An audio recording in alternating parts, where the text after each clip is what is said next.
Hi praise the Lord. मैं pastor Moses David आपके सामने एक सवाल लेके आया हूँ। ये वो सवाल है जिसने मेरे दादाजी की जिंदगी को बदल के रख दिया। और वो सवाल है, ए पापी, यदि तू आज मर जाए तो तू कहाँ होगा। ये बात उन दिनों की है, 1935 की, जब मेरे दादाजी डीएसपी के ड्राइवर हुआ करते थे। उन दिनों में, उसी समय में जब दादाजी ड्राइवर हुआ करते थे, एक शाम मिसेस रामटेके करके एक बुजुर्ग महिला ने आकर मेरे दादाजी से कहा कि आज शाम को फ्री मेथोडिस्ट चर्च में यवतमाल डिस्ट्रिक्ट के महाराष्ट्र में एक मीटिंग हो रही है जहां पर एलिएजर तिमोथी करके प्रभु के सेवक आए हैं, तो आज शाम मीटिंग में क्यों नहीं आता। क्योंकि उनको उनके लाइफ के लिए कंसर्न था, क्योंकि मेरे दादाजी का जीवन बहुत ही बदतर, बुरा, गंदा लाइफ था। हर दूसरे सेंटेंस में मुंह से गालियां निकलती थी।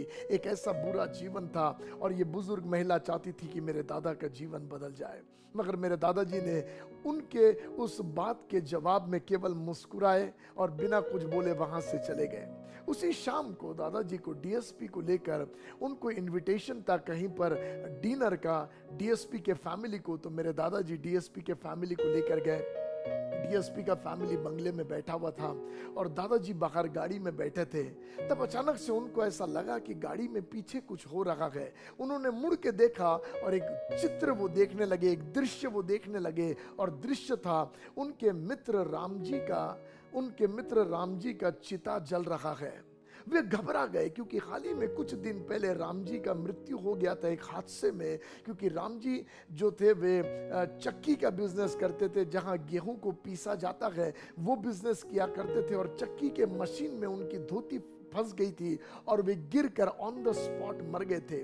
और उन्होंने देखा ये मेरे मित्र राम जी की चिता जल रही है और मैं गाड़ी में ये क्या दृश्य देख रहा। और वे घबरा के गाड़ी से बाहर निकलकर दौड़े और एक आवाज को सुना, ए पापी, यदि तू आज मर जाए तो तू कहाँ होगा। वो आवाज उन्हें बेचैन करने लगी। ये क्या आवाज है, मुझे क्या हो गया, ये कौन सी आवाज है जो मुझसे बातें कर रही है। और वे घबरा गए। वे धीरे से आए, गाड़ी का दरवाजा खोल के जांचने लगे। और तब उन्होंने गाड़ी में बैठे ऐसे हाथ मारा और गाड़ी का हॉर्न बज गया। तो अंदर डीएसपी को लगा कि शायद ड्राइवर को कहीं जाना है, जल्दी है। वे तुरंत बाहर निकल कर आए, ड्राइवर को पूछे क्या बात है, क्यों हॉर्न बजा रहा, कहीं जाना है क्या। दादाजी बोले थोड़ा मैं बेचैन हूँ, मैं जल्दी जाना चाहता हूँ। और तब वे लोग फैमिली वापस आए। मेरे दादाजी ने उसी बेचैनी में गाड़ी को आधा गैरेज के अंदर आधा बाहर ऐसे ही छोड़ दिया। वहीं गैरेज में से एक रस्सी को उठाया, ये सोचकर कि मैं आत्महत्या कर लेता हूँ, मैं बेचैन हूं, मुझे समझ में नहीं आ रहा क्या करना। और तब मेरे दादा साइकिल को लेकर वे जब जा रहे थे आत्महत्या करने के लिए, तो मेरे दादाजी की एक आदत थी, जब भी वो टूटता हुआ तारा देखते थे वो उसे ऐसा चूमा करते थे। तब उन्होंने एक टूटते हुए तारे को देखा, उसको देखकर ऐसा चूमा और दोबारा आवाज सुना, ए पापी, यदि तू आज मर जाए तो तू कहाँ होगा। वे बेचैन हो गए। उन्होंने साइकिल को सीधा मुड़ाया वहां से और वो कहते हैं मुझे नहीं पता कैसे क्या, मगर मैं सीधा फ्री मेथोडिस्ट चर्च में यवतमाल डिस्ट्रिक्ट के जहां मीटिंग चल रही थी, पास्टर एलिएजर प्रचार कर रहे थे, ये वहां पर पहुंच गए। और तब उस मीटिंग में पिछले बेंच पर वो बैठे थे। मन बेचैन था, वचन चला आ रहा था और मन बेचैन था। उसी चर्च के 3 दरवाजे थे। एक दरवाजे में से उन्होंने प्रवेश किया। थोड़ा देर बैठने के बाद उन्होंने सोचा कि मैं दूसरे दरवाजे से निकलकर उसी चर्च के कंपाउंड में जो कुआं है वहां पर कूदकर अपनी जान दे देता हूं। वे निकलकर उस दरवाजे की ओर जाने लगे और परमेश्वर के आत्मा का प्रभाव उन पर आया। वे वहां से सीधा स्टेज की तरफ आकर औंधे मुंह के बल गिरकर 3-3.5 घंटा अपने पापों का पश्चाताप करते हुए, रोते हुए, पापों की कबूलात करते हुए अपना जीवन प्रभु को दे दिया। बहुत सारे लोग सोचने लगे शायद शराब के नशे में पागल हो गया है। मेरे दादाजी के विषय में ऐसी बातें वे सोचने लगे, मगर उस दिन वो पागल नहीं होते। वो दिन उस सवाल ने उनकी जिंदगी को बदल दिया था। वो दिन मेरे दादाजी ने अपना जीवन प्रभु यीशु मसीह के हाथ में सौंप दिया था और वहां से उनका जीवन बदल गया।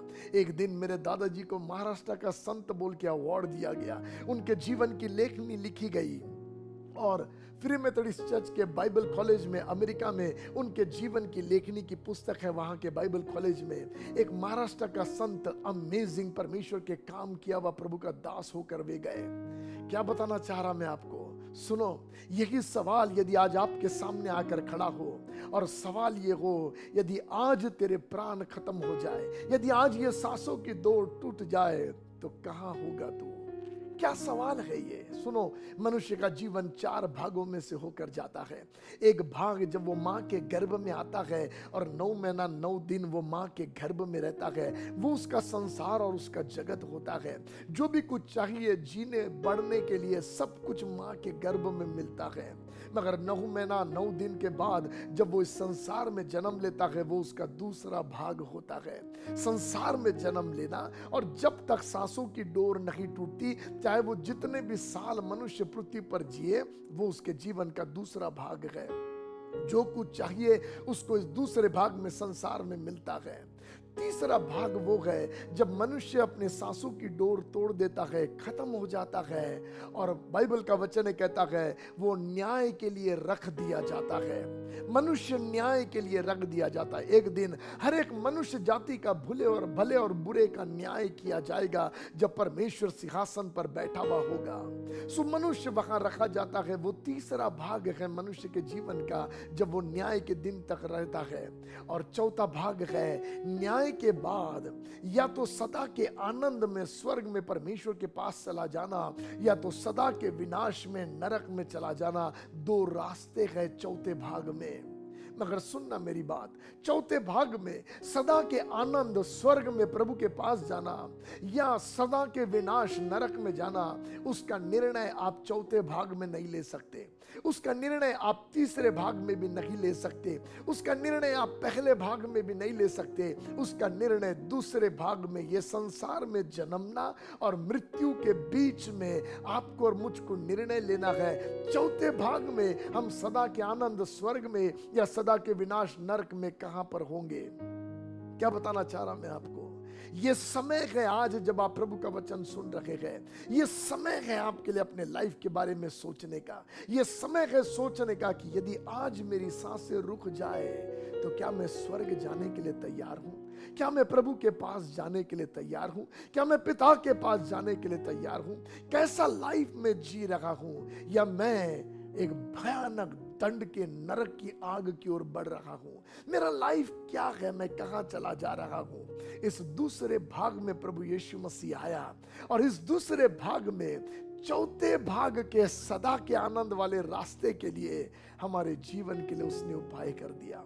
हमारे पापों की क्षमा के लिए उपाय कर दिया। और आज बाइबल कहता है, रोमियो 8वें अध्याय के पहले वचन में लिखा है, अब जो यीशु मसीह में है उन पर दंड की आज्ञा नहीं है।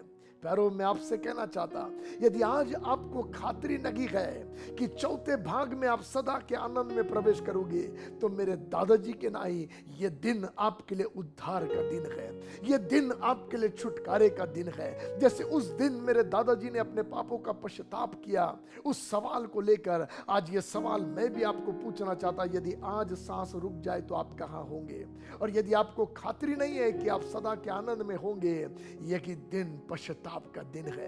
यही दिन कहने का है, पापा मुझे क्षमा करो, मेरे बुरे मार्गों से मैं फिर जाता हूं, मन फिरा लेता हूं, अपना जीवन आपको सौंप देता। देखो, यीशु मसीह का लहू आपके मेरे पापों के लिए बहाया गया। और बाइबल का वचन कहता है, यदि तेरे पाप लाई के समान लाल क्यों ना हो, मैं उसे बर्फ के मानीन सफेद कर दूंगा। पूरब से पश्चिम जितना दूर है, इतने दूर मैं तेरे गुनाह कर दूंगा। आज मैं आपसे कहना चाहता, this is the right time, this is the right day. ये सही समय, सही दिन है आपके लिए। अपना जीवन प्रभु के हाथ में दे दो और इटर्निटी को सिक्योर कर लो।